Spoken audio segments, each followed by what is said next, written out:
नमस्कार, मैं रफ़ी और आप देख रहे हैं DNN इंडिया।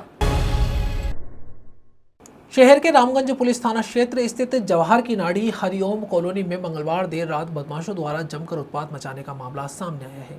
आरोप है कि सिविल लाइन थाना क्षेत्र का हिस्ट्री शीटर दीपक खटाना अपने साथियों रवि, अमन, शैतान तथा 15 से 20 अन्य लोगों के साथ कॉलोनी में पहुंचा और एक घर के बाहर खड़े वाहन में ताबड़तोड़ तोड़फोड़ कर दी। विरोध करने पर घर से बाहर आए दंपत्ति के साथ मारपीट की गई तथा महिला का मंगलसूत्र और नकदी लूटकर आरोपी मौके से फरार हो गए।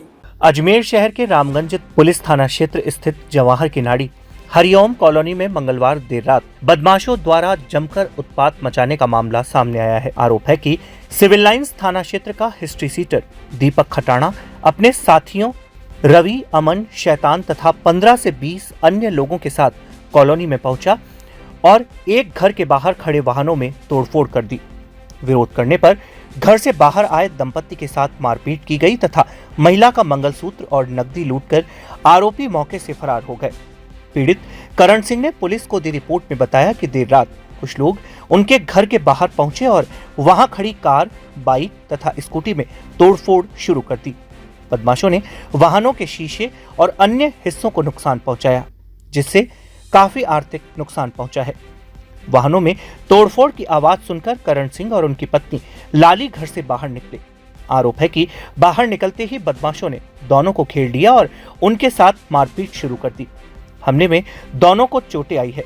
पीड़ित परिवार के अनुसार बदमाशों ने महिला के गले से मंगलसूत्र छीन लिया तथा 5,000 रुपए नकदी भी लूट लिए। घटना की पूरी वारदात क्षेत्र में लगे सीसीटीवी कैमरों में रिकॉर्ड हो गई। फुटेज में कई लोग एक साथ मौके पर पहुंचते हैं और उत्पात मचाते दिखाई दे रहे हैं। पुलिस ने सीसीटीवी फुटेज को अपने कब्जे में लेकर जांच शुरू कर दी है। फुटेज के आधार पर अन्य आरोपियों की पहचान भी की जा रही है। जी, मैं तो घर से बाहर था, कुछ काम से गया हुआ था। घर से मिसेज का फ़ोन आया कि कुछ बदमाश आए, कम से कम 40 से 50 लोग घर के अंदर घुस के लाठी, डंडे, पत्थर और घर वालों के ऊपर पत्थर भाटे फेंके। मम्मी के ऊपर, पापा के ऊपर चोट आई है और घर के बाहर एक कार खड़ी थी मेरी, उसको क्षतिग्रस्त कर दिया पूरा। और 2 बाइक, एक स्कूटी और एक बाइक थी, उसको भी क्षतिग्रस्त कर दिया। और पिस्टल दिखाते हुए दीपक खटाना ने बोला कि तेरे दोनों बेटों को जान से मारेंगे, अभी तो ट्रेलर है, पिक्चर बाकी है। अभी कारण क्या था, क्या कारण? कारण कोई रंजिश नहीं है। आज ही 6 महीने पहले मेरी बाइक भी थोड़ी थी, अलवरगढ़ थाने में रिपोर्ट भी दी थी उसके। कोई कारण नहीं, कोई रंजिश, कोई कारण। जी बिल्कुल हुई है। शिकायत दी आपने? जी, रामगंज थाने में शिकायत दी है। तो कब की घटना है ये? कल शाम की समथिंग 9:30 समथिंग है। घर परिवार लोगों पे हमला करा? जी, मम्मी और पापा को ही है। और दोनों घर नहीं थे? नहीं, हम दोनों छोटे भाई घर नहीं थे।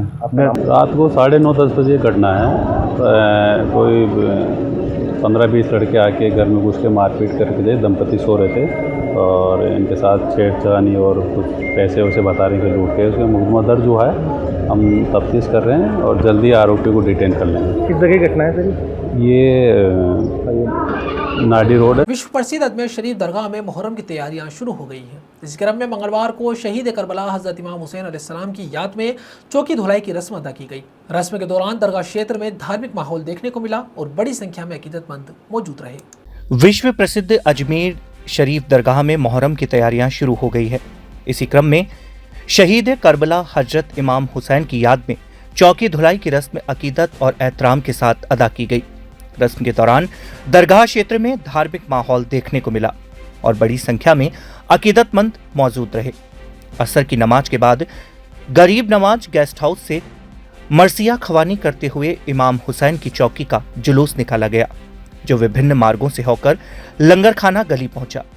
जुलूस में शामिल अकीदतमंदों ने करबला के शहीदों को खिराज अकीदत पेश करते हुए मरसिये पढ़े और उनकी कुर्बानियों को याद किया। दरगाह से जुड़े खादिमों ने बताया कि मुहर्रम का चांद दिखाई देने के साथ ही दरगाह में चल रहा कवालियों का दौर थम जाएगा और मुहर्रम के रसूमात औपचारिक रूप से शुरू हो जाएंगे। इसके साथ ही दरगाह क्षेत्र में बयान शहादत, मरसिया खवानी और इमाम हुसैन तथा उनके साथियों की शहादत पर आधारित मजलिसों का आयोजन किया जाएगा। मुहर्रम इस्लामी कैलेंडर का पहला महीना होने के साथ साथ हजरत इमाम हुसैन और उनके साथियों की करबला में दी गई महान कुर्बानी की याद का महीना माना जाता है। दरगाह क्षेत्र में आगामी दिनों में विभिन्न धार्मिक रस्में अदा की जाएगी, जिनमें मरसिया खवानी, नौहा खवानी और शहादत करबला के बयान प्रमुख रहेंगे। देखिए 29 तारीख को आशिक हुसैन जितने भी होते हैं और वो गरीब नवाज गेस्ट हाउस में असर की नमाज के बाद मौजूद होते हैं और यहाँ से चौकी जो होती है उसको सर पे रख के 3 नंबर गेट की ओर लेके जाते हैं लंगर खाने में और वहाँ पर रखकर सलाम पेश होगा। उसके बाद चांद का इंतज़ार किया जाएगा। अगर चांद होता है तो आज से मुहर्रम का आगाज हो जाएगा। इसमें किसी तरह से कोई खुशी का प्रोग्राम नहीं होता है, यह गमे हुसैन होता है और तमाम आशिक हुसैन यहाँ पर मौजूद रहते हैं और दरबार गरीब नवाज के अंदर कवाली नहीं होती है तीजे तक। दूसरी चीज, अगर चांद होता है तो उसके बाद मसीहे होंगे, मंजलिसें होंगी, ठीक है ना। और उसके बाद 4 तारीख को बाबा फरीद गंज शकर रहमतुल्लाह अलैह का हुजरा मुबारक 72 घंटे के लिए गरीब नवाज की बारगाह के अंदर खोला जाएगा। जितने भी लोग होते हैं वो मुहर्रम के महीने में यहाँ पर आते हैं और बाबा फरीद के हुजरे की ज़ियारत करते हैं। नौचंदी जुमेरात होगी, जब कुंडों की न्याज होगी, नौचंदी जुमेरात होगी। उसके बाद 5 तारीख को अलम निकाले जाएंगे छतरी गेट से, यानी गेट नंबर 5 से लेकर इमाम बारगाह तक, फिर वहां पर सलाम पेश होगा। उसके बाद 6 तारीख को छठी शरीफ होगी। हर महीने की तरह हजरत ख्वाजा मोइनुद्दीन सुल्तानुल हिंद अताए रसूल की बारगाह में हाताए नूर के अंदर छठी शरीफ मनाई जाएगी। 7 तारीख के दिन यहाँ पर मेहंदी की रस्म होती है। मन्नत लेकर लोग आते हैं, मेहंदी लेके आते हैं और साथ में सरकार की बारगाह के अंदर इमाम आली मकाम के रोज़े के ऊपर, ताज़े शरीफ के ऊपर मेहंदी पेश की जाती है हज़रत कासिम अलैहिस्सलाम की। उसके बाद 8 तारीख को जो ताज़े शरीफ हैं वो निज़ाम गेट यानी मेन गेट के ऊपर रखे जाएंगे और रात को आस्ताना मामूल होने के बाद सवारी होगी। पहली सवारी 8 तारीख को होगी जो कि निज़ाम गेट से छतरी गेट होगी और 9 तारीख को छतरी गेट से इमाम बारगाह तक होगी और 10 तारीख को इमाम बारगाह से लेकर लंगर खाने होते हुए मेन गेट से होते हुए 16 खंबे तक होगी और 11 की सुबह ताज़ी। यहाँ रुकते एक छोटे से ब्रेक के लिए, जल्द हाजिर होंगे खबरों के नए सफर के साथ।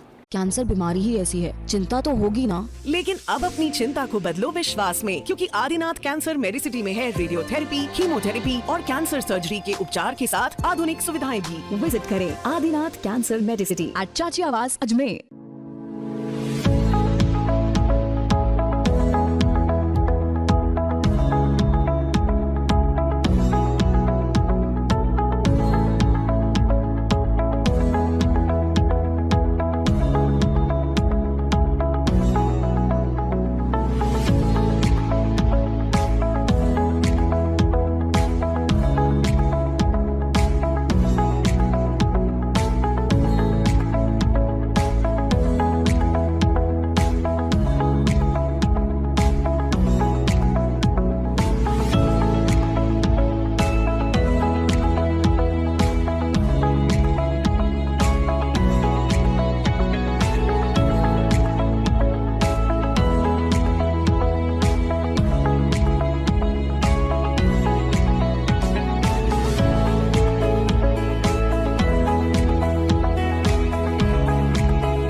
अजमेर पुलिस ने धार्मिक स्थलों और भीड़भाड़ वाले बाजारों में सक्रिय एक शातिर, जेब कतरा एवं मोबाइल चोर गिरोह का भांडाफोड़ करते हुए 7 आरोपियों को गिरफ्तार किया।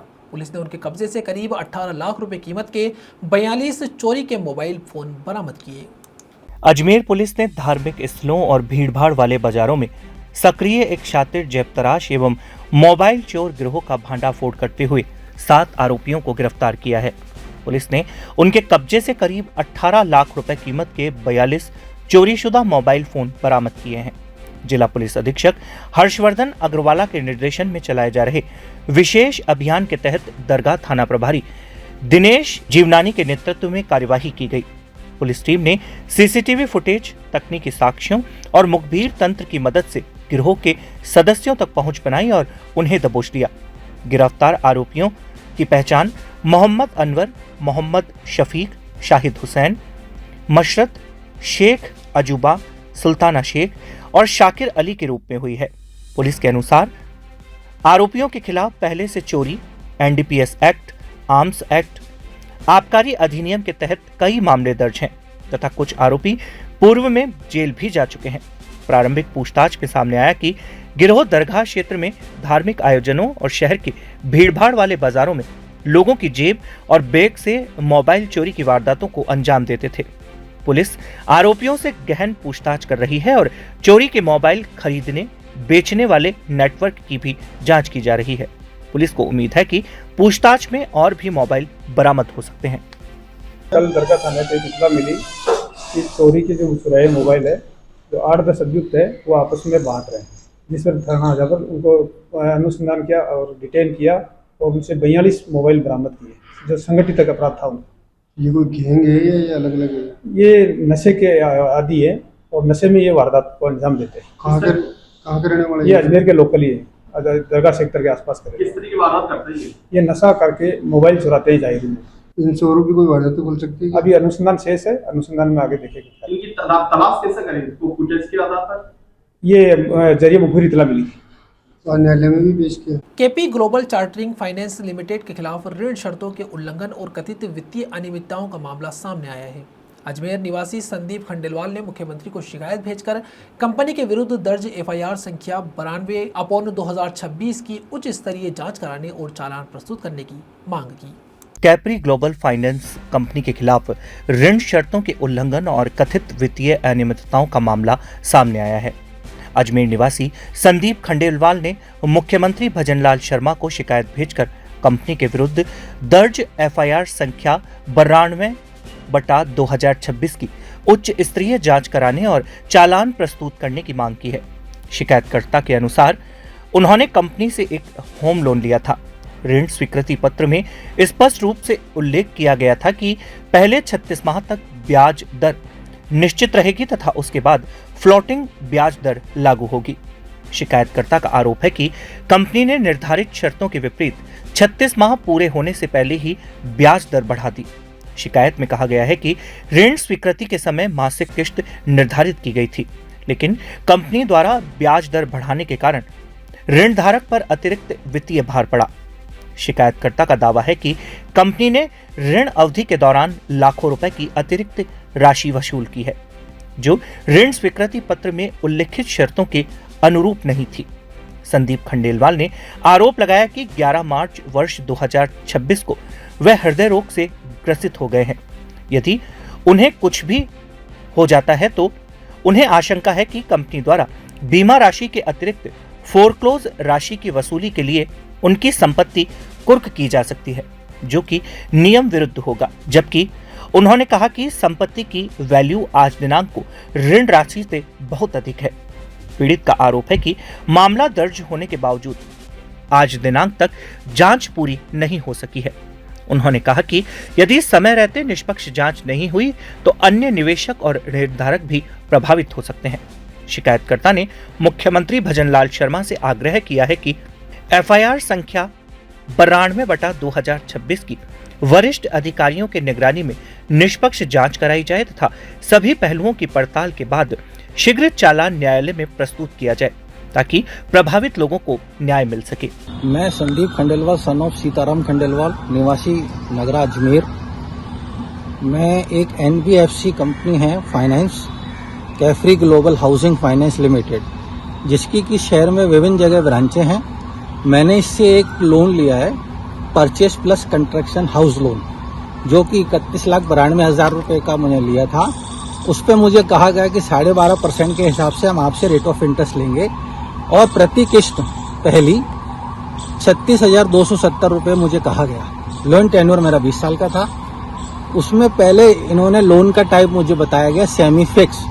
सेमी फिक्स की डेफिनेशन में इन्होंने यहीं अपने एग्रीमेंट के चार्ट में लिखा है शर्तों में कि पहले 36 महीने हम आपसे फिक्स रेट लेंगे, बाद में 37वें महीने से फ्लोटिंग रखेंगे। जबकि इन्होंने अपनी लिखी गई सैंक्शन लेटर की शर्तों को उल्टे तरीके से इस्तेमाल करते हुए इस लोन को एक अच्छा खासा जालसाज तरीके से चौथ वसूली में कन्वर्ट कर दिया है और जीवन भर चुका देने वाला इसको लोन बना दिया है। मेरे को इसको लोन मैंने जुलाई 2018 में लिया था, लगभग 8 साल में दे चुका हूँ। और अब मुझे पता पड़ा कि पिछले 33 महीने से ये 43,170 रुपये मुझसे इंस्टॉलमेंट ले रहे हैं। और जब मैंने इनसे बतौर फॉर्मेलिटी पेपर वगैरह मांगे तो इन्होंने मेरे को सिर्फ स्टार्टिंग में एक सैंक्शन लेटर दिया, किसी प्रकार का कोई डॉक्यूमेंट मुझे प्रोवाइड नहीं करा गया, ना ही मुझे लोन के रिगार्डिंग कोई जो बीमा पॉलिसी की जाती है वो भी मुझे नहीं दी गई। जब ये मामला मेरे ज्ञान में आया, मुझे लगा कि किस्तें मुझसे बहुत ज्यादा ली जा रही है, तो आखिर लोन में किस्तें हैं कितनी। तो मैंने इनसे जरिए कस्टमर केयर से फोन कर रिक्वेस्ट डाल करके इनसे मैंने डॉक्यूमेंट मांगे, जैसे कि सैंक्शन लेटर, मेरी इंश्योरेंस पॉलिसी और रीपेमेंट शेड्यूल चार्ट। उसमें पाया गया कि 267 मेरी किस्तें कर दी गई है और 267 58वें महीने से लेकर 267 तक ये मेरे से 43,170 रुपये किस्त वसूली जाएगी। और अंतरिम किस्त के रूप में 59,000 समथिंग मुझसे लास्ट किस्त ली जाएगी। तब मुझे ऐसा लगा कि ये तो 31-91 का लोन मेरे को पूरा करीबन 1 करोड़ 7.5 लाख रुपए के आसपास चुकाना पड़ेगा। जब मैंने जाके श्रीमान JM 6 को ये एप्लीकेशन बतौर प्रस्तुत कर उनके आदेश से बराड़ में 2026 थाना अलवरगेट में इनके खिलाफ मुकदमा दर्ज है, FIR है, उसमें कार्रवाई, उसमें जो जांच है वो लंबित है और सब प्रकार से मेरे द्वारा जो साक्ष्य हैं, जो एविडेंस है, जो डॉक्यूमेंट्री है वो प्रोवाइड की जा रही है। और इस विषय के अंदर मैं चाहता हूं गहनता से जांच की जाए, हर पहलू को देखते हुए जांच की जाए, क्योंकि ये मामला एक छोटे से लोन को लेकर के बहुत बड़ा स्कैम है। जो लोन मेरे को 20 साल का दिया गया था उसका इंश्योरेंस भी इन्होंने 10 साल का किया है, तो उससे समझा जा सकता है कि इनकी स्कैम की जो मंशा है, प्रॉपर्टी लोन देने की आड़ में प्रॉपर्टी को हड़पने की जो मंशा होती है, कि मेरा जो लोन 20 साल का था तो इंश्योरेंस 10 साल का किया गया। अब 10 साल में आज दिनांक मुझे हार्ट पेशेंट में, इस मार्च के अंदर हार्ट पेशेंट में मुझे स्टेंट लगे हैं। अब मैं इस स्थिति में भी नहीं हूं कि इसको इंस्टॉलमेंट को इंश्योरेंस की जो प्रीमियम है दोबारा दे पाऊं। यदि कल को अगर मेरी डेथ हो जाती है तो इंश्योरेंस क्लेम इनका 93 महीने, आज दिनांक 93 महीने में 13,40,000 रुपये आउटस्टैंडिंग इनका बताता है, जबकि जो कि इंश्योरेंस में मिलेगा क्लेम।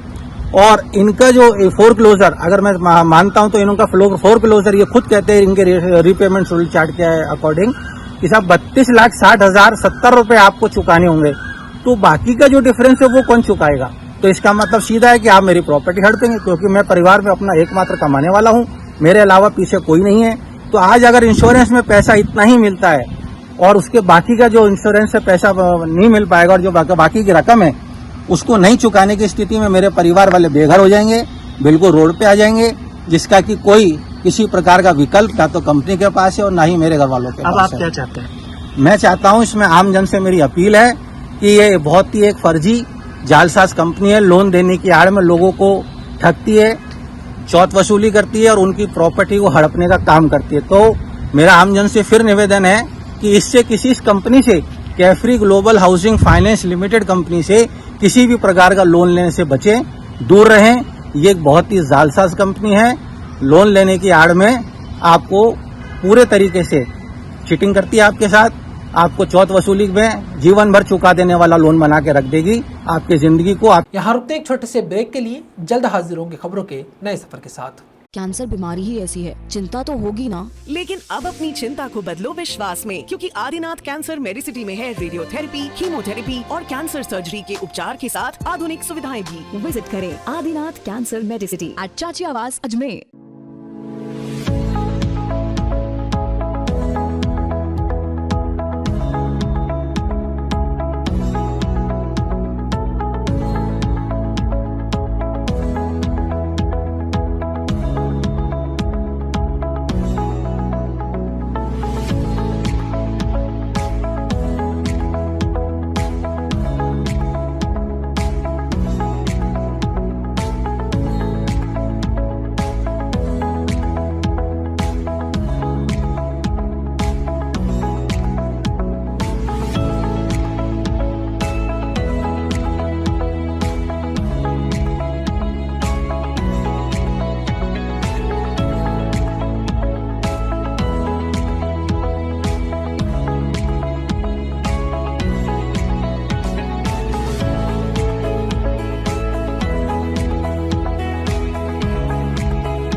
भारतीय किसान संघ राजस्थान प्रदेश महिला आयाम का 3 दिवसीय प्रदेश स्तरीय महिला प्रशिक्षण वर्ग मंगलवार से पुष्कर स्थित अखिल भारतीय माली सेवा संस्थान में प्रारंभ हुआ। प्रशिक्षण वर्ग में राजस्थान के विभिन्न जिलों से लगभग 250 महिला पदाधिकारी भाग ले रही है। भारतीय किसान संघ राजस्थान प्रदेश महिला आयाम का 3 दिवसीय प्रदेश स्तरीय महिला प्रशिक्षण वर्ग पुष्कर स्थित अखिल भारतीय माली सेवा संस्थान में प्रारंभ हुआ। प्रशिक्षण वर्ग में राजस्थान के विभिन्न जिलों से लगभग 250 महिला पदाधिकारी भाग ले रही है। प्रशिक्षण वर्ग का उद्देश्य महिलाओं को भारतीय किसान संघ की विचारधारा, संगठन की कार्यप्रणाली तथा किसान महिलाओं की सामाजिक भूमिका के प्रति जागरूक और प्रशिक्षित करना है। इसके माध्यम से महिलाओं को संगठित, आत्मनिर्भर एवं जागरूक बनाकर ग्राम स्तर पर संगठन को मजबूत करने का संदेश दिया जा रहा है। कार्यक्रम में भारतीय किसान संघ के अखिल भारतीय सह संगठन मंत्री गजेंद्र सिंह तथा अखिल भारतीय महिला प्रमुख मंजू दीक्षित विशेष रूप से उपस्थित हैं। 3 दिवसीय प्रशिक्षण के दौरान भारतीय किसान संघ की रीति नीति, संगठन की कार्यपद्धति, जैविक कृषि, पंच परिवर्तन, आत्मरक्षा तथा अन्य महत्वपूर्ण विषयों पर विशेषज्ञ वक्ताओं और प्रशिक्षित पदाधिकारियों द्वारा मार्गदर्शन दिया जाएगा। संगठन पदाधिकारियों ने कहा कि देश के कृषि क्षेत्र और ग्रामीण विकास में किसान महिलाओं की महत्वपूर्ण भूमिका है। महिला शक्ति को संगठित कर ग्राम समितियों को मजबूत बनाना भारतीय किसान संघ की प्राथमिकताओं में शामिल है। प्रशिक्षण के माध्यम से महिला कार्यकर्ताओं को संगठनात्मक दायित्वों के निर्वहन और समाज में सकारात्मक बदलाव लाने के लिए प्रेरित किया जा रहा है। राजस्थान प्रदेश पूरे से कार्यक्रम आयोजित हो रहा है। भारतीय किसान हमें निर्देश मिला कि भाई महिला अभ्यास वर्ग है, जो पूरी राज्य स्तरीय महिला अभ्यास वर्ग अपने हमारे पुष्कर में होना है। इसलिए ये महिला अभ्यास वर्ग यहाँ पे 16 जून, 17 जून और 18 जून को इसका समापन होगा और इसके अंदर 9 सत्र बराबर चलेंगे। अभी 3 सत्र पूरे हो चुके हैं और आगामी सत्र नियमित चालू रहेंगे। अल्फार का समय हो गया, भोजन का समय हो गया, इसलिए भोजन में बैठ गए हैं। इसका उद्देश्य यही है कि हमारे किसान संघ, भारतीय किसान संघ का यही एक उद्देश्य है कि किसानों के साथ साथ हमारी महिलाओं के अंदर भी ऐसी जागृति पैदा हो कि जैसे किसान खेती कर रहे हैं तो इसमें महिला की पूर्ण भागीदारी भी रहती है और किसानों से भी ज़्यादा, ये पुरुषों से ज़्यादा महिला कार्य करती है। तो इसलिए हम महिलाओं को भी जागृत करने के लिए ये प्रदेश नेतृत्व ने ऐसा विचार बना के यहाँ पे पुष्कर की तपोभूमि, पवित्र पुष्कर के अंदर ये अभ्यास रखने का निर्णय लिया। हमारे को तो जैसा निर्देश मिला प्रदेश नेतृत्व का, उसी प्रकार से हमारे को पूरी हमारी टीम लग के पूरी इस कार्यक्रम को सफल बनाने में, क्योंकि ये जो सत्र महिला ही लेगी इसके अंदर पुरुष अपेक्षित नहीं है, इसलिए इसमें हमारा पुरुषों का कोई काम नहीं। हम केवल प्रबंध व्यवस्था के अंदर लगे हुए हैं और प्रबंध व्यवस्था बहुत चाक चौबंद से अच्छी तरह से हो रही है ताकि महिला को कोई तरह की कठिनाई नहीं आने देवें और इस देश को और इस राज्य को, पूरे भारत को सशक्त बनाने के लिए ये कार्यक्रम भारतीय किसान द्वारा जो आयोजित किया जा रहा है, इसके सब महिलाएं यहाँ पे लाभान्वित हो रही है। पूरे प्रदेश से करीब 40 जिलों से यहाँ महिलाएं पधारी है। करीब 150 की संख्या है, वैसे अपेक्षित 200 थी लेकिन महिला है कुछ कम हुई है और ये कार्यक्रम कल समापन की ओर होगा। प्रदेश महिला अभ्यास वर्ग भारतीय किसान संघ का ये जो पुष्कर में आयोजित हो रहा है, इसमें तकरीबन 40 जिलों से महिलाएं आई हुई हैं। उद्देश्य एक ही है भारतीय किसान संघ का कि हमारा गांव सुखी संपन्न कैसे बने, हमारे गांव में जो भी समस्याएं उसका समाधान हम कैसे निकाल पाएँ, हमारी माताएं बहनें कैसे अपने काम को अच्छे प्रकार से कर पाएँ। जैविक खेती की बात करते हैं हम लोग, परंपरागत खेती की बात करते हैं, गौ संरक्षण की बात करते हैं। हमारे कार्य पद्धति की बात करें तो 3 प्रकार से हमारे कार्य हैं, रचनात्मक, संगठनात्मक, आंदोलनात्मक। इन तीनों प्रकार के माध्यम से जो हम काम करते हैं, इससे महिलाओं में क्षमता कैसे बढ़े और उनके लिए विशेष तौर पे हमारे यहाँ प्रशिक्षण वर्ग भी कराए जाते हैं। जैसे आज आपके सामने एक हमारा अभ्यास वर्ग हो रहा है, ऐसे ही हम जैविक के लिए भी प्रशिक्षण वर्ग करते हैं। यानी कि गांव की बात करें, अगर गांव सुखी संपन्न होगा तो हमारा देश भी सुखी संपन्न होगा। अगर हम बात करें आर्थिक स्थिति की भारत की, तो मजबूत जो स्तंभ है वो किसान महिला है। अगर हम आर्थिक स्थिति को देखें तो आज पूरे विश्व में जो किसान महिलाओं की बात हो रही है, संयुक्त राष्ट्र संघ ने भी इस वर्ष को किसान वर्ष घोषित किया है। तो उस दृष्टिकोण से हम देखते हैं तो समझ में आता है कि भारतीय किसान महिलाओं की जो स्थिति परिस्थिति है, जो दृश्य है पूरे देश के विश्व के सामने, वो कैसा है। वो मजबूत है, सशक्त है, समझदार है, सहनशील है, संयम रखने वाली महिला है। तो उसके निमित्त हम सब लोग एकत्रित हुए कि और इसको कैसे हम लोग अच्छे प्रकार से समाज के सामने आए। और अजमेर शहर के पंचशील स्थित सेवा क्लिनिक में हर वर्ष की भांति इस वर्ष भी विशाल रक्तदान शिविर का आयोजन उत्साह एवं सेवा भाव के साथ किया गया। शिविर में शहर के विभिन्न क्षेत्रों से आए युवाओं, महिलाओं और समाज सेवियों ने बढ़ चढ़कर भाग लिया और करीब 200 यूनिट रक्तदान कर मानव सेवा का संदेश दिया। अजमेर शहर के पंचशील स्थित सेवा क्लिनिक में हर वर्ष की भांति इस वर्ष भी विशाल रक्तदान शिविर का भव्य आयोजन उत्साह एवं सेवा भावना के साथ किया गया। शिविर में शहर के विभिन्न क्षेत्रों से आए युवाओं, महिलाओं एवं समाज सेवियों ने बढ़ चढ़कर भाग लिया और करीब 200 यूनिट रक्तदान कर मानव सेवा का संदेश दिया। रक्तदान शिविर का शुभारंभ समाज सेवियों एवं संस्था के पदाधिकारियों की उपस्थिति में हुआ। शिविर के दौरान रक्तदाताओं में विशेष उत्साह देखने को मिला। बड़ी संख्या में युवाओं ने स्वेच्छा से रक्तदान कर सामाजिक जिम्मेदारी का परिचय दिया। शिविर में चिकित्सा विशेषज्ञों की टीम द्वारा रक्तदाताओं के स्वास्थ्य की जांच करने के बाद सुरक्षित रूप से रक्त का संग्रहण किया गया। इस अवसर पर संस्था की आशा लालचंदानी ने कहा कि रक्तदान सबसे बड़ा दान माना जाता है, क्योंकि इससे किसी जरूरतमंद व्यक्ति को नया जीवन मिल सकता है। उन्होंने कहा कि दुर्घटनाओं, गंभीर बीमारियों और आपातकालीन परिस्थितियों में रक्त की आवश्यकता लगातार बनी रहती है। ऐसे में समाज के प्रत्येक स्वस्थ व्यक्ति को नियमित रूप से रक्तदान के लिए आगे आना चाहिए। उन्होंने कहा कि रक्तदान करने से किसी भी प्रकार की कमजोरी नहीं आती, बल्कि यह स्वास्थ्य के लिए और भी लाभदायक माना जाता है। समाज में रक्तदान के प्रति जागरूकता बढ़ाने के उद्देश्य से संस्था लगातार ऐसे शिविर का आयोजन करती रहती है। ऐसे शिविर न केवल रक्त भंडार को मजबूत बनाते हैं, बल्कि समाज में मानव सेवा और परोपकार की भावना को भी आगे बढ़ाते हैं। आज यहाँ सेवा क्लिनिक पंचशील पर श्री सेवाराम लालचंदानी जी की पुण्यतिथि के अवसर पर हमने एक रक्तदान शिविर का आयोजन किया है। हर साल की तरह ये शिविर काफी अच्छा जाता है। यहाँ पर जो जेलन ब्लड बैंक से उनकी टीम पूरी आई हुई है, उनका काफी अच्छा कोऑपरेशन है। और जैसे लास्ट ईयर हमारा था कि 100+ हो, और इस साल का हमारा जो टारगेट है 200 से अधिक यूनिट का है, तो अभी तक 150 हो चुके हैं और कंटिन्यू कैंप चल रहा है। इसमें सतगुरु ग्रुप के सभी ग्रुप ने सतगुरु ग्रुप के सभी branch, Bravia hotels, sky park, सतगुरु इंटरनेशनल स्कूल, सतगुरु फैशन, सभी ने अच्छे से बढ़ चढ़कर हिस्सा लिया है। और एक जो रहता है कि ब्लड डोनेट करने से कुछ सही नहीं होता है, काफी ऐसी मिथ्या होती है कि हमें कुछ हो जाएगा या क्या, ऐसा कुछ नहीं है। इस बार काफी यंग जनरेशन में काफी उत्साह देखा मैंने। और यहाँ पे IDFC बैंक की तरफ से काफी अच्छा सहयोग रहा है। उन्होंने सभी को ये गिफ्ट एज अ गिफ्ट दिया है रिफ्रेशमेंट के साथ, तो मैं उनको थैंक्स बोलना चाहूंगी। और भारत विकास परिषद की टीम भी यहाँ आई हुई है।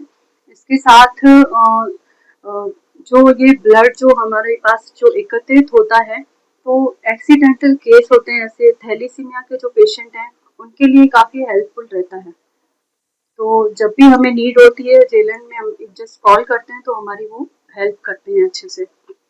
ये सेवा ट्रस्ट पिछले 11 साल से अजमेर में 3 जगह अपनी सेवाएं दे रही हैं।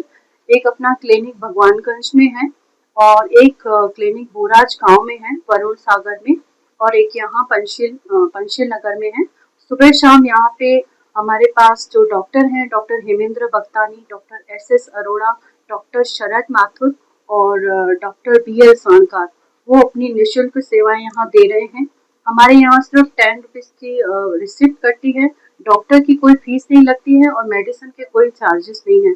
इसके साथ साथ ऐसे काफ़ी भले लोग हैं जिन्होंने मुझे एक बार कहा था कि मैम मेडिसिन तो मिल जाती है, बट वो ऐसे बच्चे हैं, लोग हैं जिनको खाने को नहीं मिल रहा।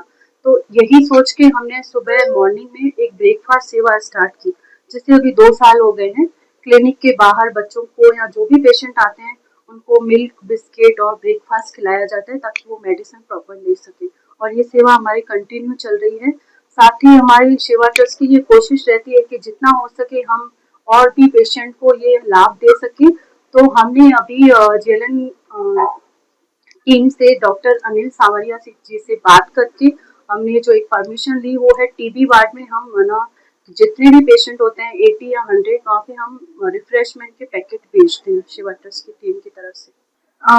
मेरा फर्स्ट टाइम था, बट मुझे पहले बहुत नर्वस लग रहा था, अनकंफर्टेबल लग रहा था, बट लाइक फर्स्ट टाइम मैंने किया है, मुझे बहुत अच्छा लग रहा है and I am feeling very good about it to donate my blood.